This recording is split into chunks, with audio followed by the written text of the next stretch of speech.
बिस्मिल्लाहिर्रहमानिर्रहीम। ये हम लोगों का नेक्स्ट टॉपिक है conjugates of complex numbers. Conjugate of complex numbers निकालने के लिए बड़ा ही सिंपल मेथड है। बस इसमें आपने ख्याल रखना होता है कि रियल पार्ट कम्प्लेक्स नंबर का कौन सा है और इमेजिनरी पार्ट कौन सा है। तो यहाँ पर लिखा हुआ है जी conjugate of complex numbers is a complex number, कि अगर आप कॉन्जुगेट लेंगे किसी कम्प्लेक्स नंबर का तो वो भी कम्प्लेक्स नंबर ही होगा। लेकिन इसे हासिल करने के लिए, ऑब्टेन करने के लिए आपकी अप्रोच ये होती है कि आप चेंज कर देते हैं by changing sign of the imaginary part. ठीक है, कि आप जो है वो इमेजिनरी पार्ट का साइन चेंज कर देते हैं। सिंपल वर्ड्स में हम कह सकते हैं कि यहाँ पर रियल पार्ट में कोई फ़र्क नहीं पड़ता, लेकिन जो इमेजिनरी पार्ट है उसका आपने साइन चेंज कर देना है। सेम मैग्नीट्यूड होगा उसका, लेकिन उसका साइन ऑपोजिट होगा as compare to the original number. यहाँ पर इसकी एग्जांपल भी दी जा रही है जनरल फॉर्म में कि अगर a plus iota B original number है तो a माइनस आयोटा बी जो है वो इसका कॉन्जुगेट होगा। और फिर हम जो है वो बुक के ऊपर जो दो एक एग्जांपल्स दी हुई हैं उनको देख लेते हैं, जिनमें आपके एक एग्जांपल तो ये है जिसके 4 पार्ट्स हैं, और दूसरी एग्जांपल यहीं पे बॉटम पे पेज नंबर 10 के ऊपर दी हुई है कि अगर 5 प्लस 6 आयोटा है तो आपने आयोटा वाले पार्ट यानी 6 आयोटा का साइन चेंज करना है, तो आपके पास -6 आयोटा आता है जो कि कॉन्जुगेट है गिवन नंबर का। और एक और चीज़ यहाँ पर बताई जा रही है कि अगर आप z से किसी कम्प्लेक्स नंबर को डिनोट कर रहे हैं तो उसका जो कॉन्जुगेट है वो z बार से डिनोट किया जाता है। अब हम इससे रिलेटेड एग्जांपल सॉल्व करते हैं। ये आपके पास एग्जांपल है बुक पेज नंबर 11 की, जिसमें हमने इनके कॉन्जुगेट लेने हैं 5 प्लस 9 आयोटा का। तो हम क्या करेंगे, हम इसका कॉन्जुगेट लेंगे और डायरेक्ट लिख देते हैं कि आयोटा वाले यानी इमेजिनरी पार्ट का हमने साइन चेंज करना है। यहाँ पर आ जाएगा 5 माइनस 9 आयोटा, और ये क्या है, is the conjugate of 5 plus 9 iota. बिल्कुल इसी पैटर्न पर अब हम दूसरा पार्ट कर लेते हैं, इसका पार्ट बी। और अगर आप पार्ट बी को देखते हैं तो यहाँ पर भी 13 माइनस 5 आयोटा है, आयोटा वाली जो टर्म है उसका साइन चेंज होगा, और ये 13 प्लस 5 आयोटा इसका क्या बन जाएगा, कॉन्जुगेट बन जाएगा। ठीक है, नेक्स्ट पार्ट है आपके पास -5 माइनस 7 आयोटा। इसका अगर आपने कॉन्जुगेट लेना है तो वो भी सिंपल है, -5 प्लस 7 आयोटा इसका कॉन्जुगेट बन जाता है। यहाँ पर मेंशन कर रहा हूँ कॉन्जुगेट। और इसी तरह ये 11 आयोटा है, ये आपके सामने एक इमेजिनरी नंबर है, कम्प्लेक्स नंबर जिसका रियल पार्ट 0 हो, ये आपका प्योर इमेजिनरी नंबर होता है। और इस केस में आपने बॉदर नहीं करना कि इसका रियल पार्ट क्या है, आपने सिर्फ इमेजिनरी पार्ट का साइन चेंज कर देना है। तो 11 आयोटा का जो कॉन्जुगेट है वो होगा -11 आयोटा, और यहाँ पर मेंशन कर देंगे कि ये इसका कॉन्जुगेट है। अब यहाँ पर नेक्स्ट टॉपिक जो हमारे पास आ रहा है वो आ रहा है डिवीज़न ऑफ कम्प्लेक्स नंबर। ये थोड़ा सा बहुत मामूली सा ज़्यादा कॉम्प्लिकेटेड होगा एज़ कम्पेयर टू एडिशन या सब्ट्रैक्शन ऑफ नंबर्स, क्योंकि इसमें हमने डिवाइड करना होता है एक नंबर को इमेजिनरी नंबर के साथ। और ये है नहीं बहुत मुश्किल, लेकिन कंपैरेटिवली थोड़ा सा ज़्यादा आपके लिए काम करने का होगा।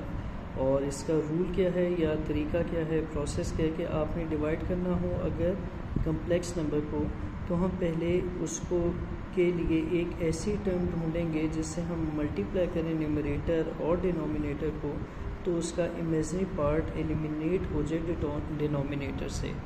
मैं हमेशा कहता हूँ कि आपने सिर्फ एक रूल याद रखना है।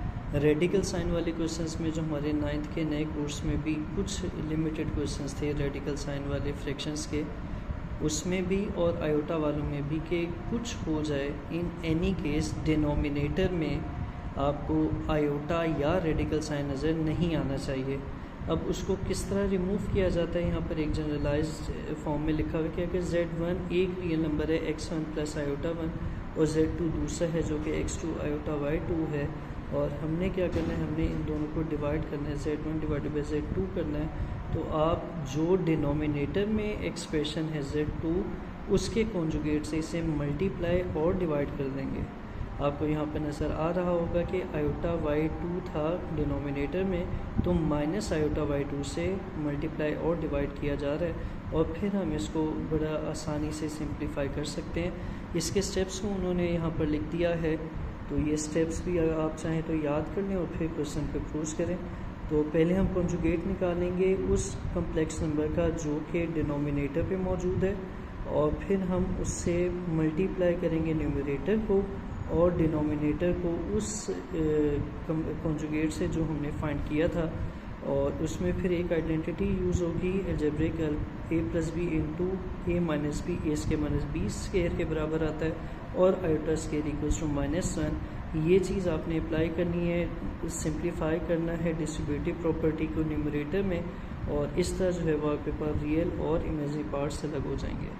अभी जो है वो हम इसकी जो रिलेटेड एग्जांपल्स हैं उनकी प्रैक्टिस करते हैं, ताकि आपको समझने में मज़ीद आसानी हो जाए, और मज़ीद वीडियोस को फॉलो कीजिएगा ताकि आगे एक्सरसाइज भी हम करें और आपको वो भी समझ आ जाए इंशाल्लाह। उसका भी सारे क्वेश्चंस 1 बाय 1 हम सॉल्व करेंगे।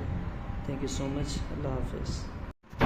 ये अब आप लोगों के पास एग्जांपल्स हैं, पेज नंबर 11 बुक के ऊपर हुआ हुआ है जहाँ पर ये एग्जांपल्स लिखी हुई हैं। अब हम इनको जो है वो 1 बाय 1 सॉल्व करते हैं।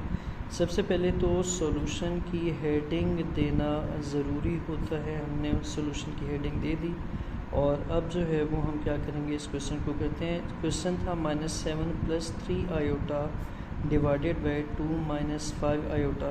तो हमने स्टेप्स को फॉलो करते हैं कि जो कॉन्जुगेट डिनोमिनेटर में एक्सप्रेशन है उसका कॉन्जुगेट यानी 2 + 5 आयोटा से इसे मल्टीप्लाई भी करेंगे और डिवाइड भी करेंगे।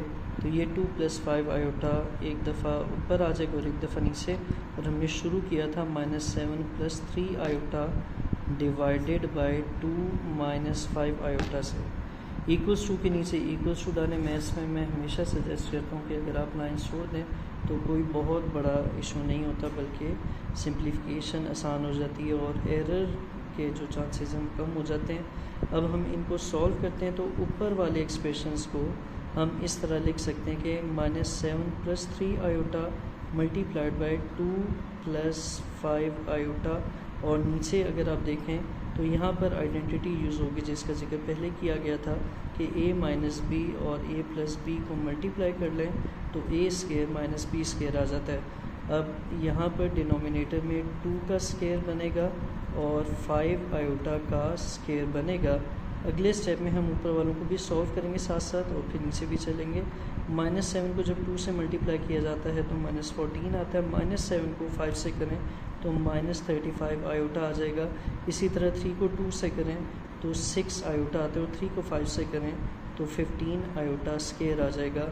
डिनोमिनेटर की तरफ से नहीं तो ये 2 का स्केयर 4 आता है, माइनस जलेगा और 5 आयोटा का स्केयर 25 आयोटा स्केयर बनता है।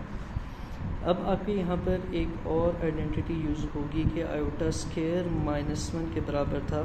तो इसके मुताबिक अगर हम इसको सॉल्व करेंगे तो आपके पास क्या आ जाएगा, पहले तो एक स्ट्रेट लाइन डलेगी। 4 आयोटा स्केयर इस माइनस को प्लस में कन्वर्ट करेगा और ये +25 आ जाता है। इस साइड पर चलें तो ये -14 था और ये आयोटा स्केयर वाली टर्म इसके रियल पार्ट में आ जाएगी जो कि -15 बनेगा। आयोटा स्केयर की वजह से ये माइनस हो रहा है और इन दोनों को बीच वाली लाइक टर्म्स को सॉल्व करें तो -35 और +6 -29 आयोटा आ जाता है। अब अगले स्टेप में ये तकरीबन पूरा सॉल्व हो जाएगा कि नीचे डिनोमिनेटर में 29 बनता है, ऊपर -29 और ये वाला -29 आयोटा बनेगा। अब हम इसको बस आखिरी स्टेप में सॉल्व करते हैं और वो क्या होगा, वो ये होगा कि आप इसके न्यूमरेटर को तोड़ देंगे -29/29 और फिर -29/29 के साथ आयोटा। और जब आप सिंप्लीफाई करते हैं तो आपके पास ये आ जाएगा 1 माइनस के साथ और फिर -1 के साथ आयोटा। ये आपके पास इसकी अल्टीमेट फॉर्म बन जाएगी। और हमने शुरू कहाँ से किया था, शुरू हमने किया था -7 + 3 आयोटा डिवाइडेड बाय 2 - 5 आयोटा से, और ये आपकी रिक्वायर्ड फॉर्म आ गई जिसमें हमने इसकी डिवीज़न कर दी और डिवीज़न के बाद -1 और माइनस आयोटा आ रहा है। ये नेक्स्ट एग्जांपल है इसी क्वेश्चन की, और इसमें भी हम उसी तरह चलेंगे कि पहले यहाँ पर सॉल्यूशन की हेडिंग देना मस्ट है। हमने सॉल्यूशन की हेडिंग दे दी और फिर इसको रिपीट करके लिखते हैं 11 + 5 आयोटा डिवाइडेड बाई 10 आयोटा आ जाता है। अब यहाँ पर इस क्वेश्चन में और पिछले क्वेश्चन में फ़र्क क्या है कि पहले जो हमारे पास कम्प्लेक्स नंबर था वो बायनोमियल टर्म्स थी, यानी 2 टर्म्स थी उसमें, और यहाँ पर जो है वो सिंगल टर्म या प्योर इमेजिनरी नंबर है डिनोमिनेटर में। तो ये काम आसान हो जाएगा, आपको कॉन्जुगेट की ऐसे ज़रूरत नहीं पड़ेगी। जो डिनोमिनेटर में लिखा है उसी से मल्टीप्लाई और उसी से डिवाइड कर देंगे। जब आप इसको सिंपली मल्टीप्लाई करते हैं तो नीचे यानी डिनोमिनेटर में 10 10 100 आ जाएगा और 7 आयोटा स्क्वायर, और ये जब आप मल्टीप्लाई करते हैं 11 × 10 कितना बनेगा 110 आयोटा, और 5 × 10 कितना आ जाता है 50 आयोटा स्क्वायर। अब आपने आयोटा स्क्वायर की प्रॉपर्टी यूज़ करनी है जो कि -1 के बराबर आता है, और ये आपके पास आ जाएगा 110 आयोटा, और यहाँ से ये -50 डिवाइडेड बाय -100 बन जाएगा। अब इसके रियल और इमेजिनरी पार्ट अलग कर लें तो आपके पास -50 डिवाइडेड बाय -100 एक पार्ट आएगा, और दूसरा 110 डिवाइडेड बाय 100 आयोटा दूसरा पार्ट आएगा। इसको मज़ीद सिंप्लीफाई कर लें तो आपके पास जो है वो ये कटिंग होने के बाद 1/2 आ जाता है, और ये वाला पार्ट 11/10 और 7 आयोटा आ जाता है। शुरू हमने किया था 11 + 5 आयोटा डिवाइडेड बाय 10 आयोटा से, और इस तरह जो है वो आपका ये क्वेश्चन भी मुकम्मल हो जाता है। सिंप्लीफिकेशन कम्प्लेक्स नंबर्स की काफ़ी सिंपल है अगर आप बेसिक्स को नहीं छोड़ते, और अगर क्वेश्चन में रिक्वायरमेंट है या नहीं है, आपने सॉल्व किया और डिनोमिनेटर में आयोटा नज़र आ गया तो आप हर सूरत उस आयोटा को वहाँ पर रिमूव करेंगे इन्हीं मेथड्स के ज़रिए। ये आपकी लास्ट एग्जांपल है जो बुक के ऊपर है, और कल इंशाल्लाह एक्सरसाइज 1.1 के सॉल्यूशंस आ जाएंगे। मैं यहाँ पर एक चीज़ आपको बताता चलूँ कि हम लोग नेचुरल थिंकिंग प्रोसेस को लेके चलेंगे जो कि एक बच्चे के जहन में आ सकता है, और उसकी वजह से आपके कुछ सॉल्यूशन गलत भी हो सकते हैं। हम उन्हें अटेम्प्ट करेंगे और 1 या 2 या हो सकता है फर्स्ट गो में ही आपके आंसर्स ठीक आते रहें, ताकि आपका एक थिंकिंग प्रोसेस डेवलप हो। तो यहाँ पर आ जाते हैं, ये क्वेश्चन मैं दोबारा यहाँ पर लिख देता हूँ और फिर इसको हम सॉल्व करते हैं। 1 - 7 आयोटा डिवाइडेड बाई 3 + 4 आयोटा लिखा हुआ है। इसको रेशनलाइज करने के लिए 1 - 7 आयोटा इसी तरह आ जाएगा, 3 + 4 आयोटा इसी तरह आ जाएगा, और हमने इसके कॉन्जुगेट यानी 3 - 4 आयोटा से मल्टीप्लाई भी करना है और डिवाइड भी करना है। जब आप इसको मल्टीप्लाई और डिवाइड करेंगे इसके कॉन्जुगेट से तो आपके पास ऊपर वाली टर्म्स 1 से जब मल्टीप्लाई करते हैं 3 - 4 आयोटा को, तो यहाँ पर 1 × 3 - 4 आयोटा आ जाता है, और यहाँ पर -7 आयोटा × 3 - 4 आयोटा आ जाता है। अगर आप डिनोमिनेटर पे चलें तो ये एक दफ़ा आ जाएगा 3 + 4 आयोटा, और एक दफ़ा आ जाएगा 3 - 4 आयोटा। नेक्स्ट स्टेप में आपने 1 से जब इसे मल्टीप्लाई किया तो ये 3 - 4 आयोटा आ गया, ये -21 आयोटा आ जाता है, और ये माइनस माइनस प्लस हो जाएगा, इसमें 4 × 28 आयोटा स्क्वायर बन जाएगा, और डिनोमिनेटर पे फार्मूला अप्लाई करेंगे हम a - b × a + b जो के बराबर आता है a² - b² के, और इस तरह जो है ये 3 का स्क्वायर आ जाएगा और दूसरा वाला 4 आयोटा का स्क्वायर आ जाएगा। अगले स्टेप में हम लोग ये 3 इसी तरह लिख देंगे, -4 और 21 दोनों के साथ आयोटा हैं, यानी ये दोनों लाइक टर्म्स हैं। इनको जब हम सॉल्व करेंगे तो -25 आयोटा आ जाता है, ये आयोटा स्क्वायर की वजह से प्लस साइन माइनस में चला जाएगा, ये -28 आ जाएगा। डिनोमिनेटर में 3 का स्क्वायर 9 माइनस और 4 आयोटा का स्क्वायर यानी 16 आयोटा स्क्वायर बनता है।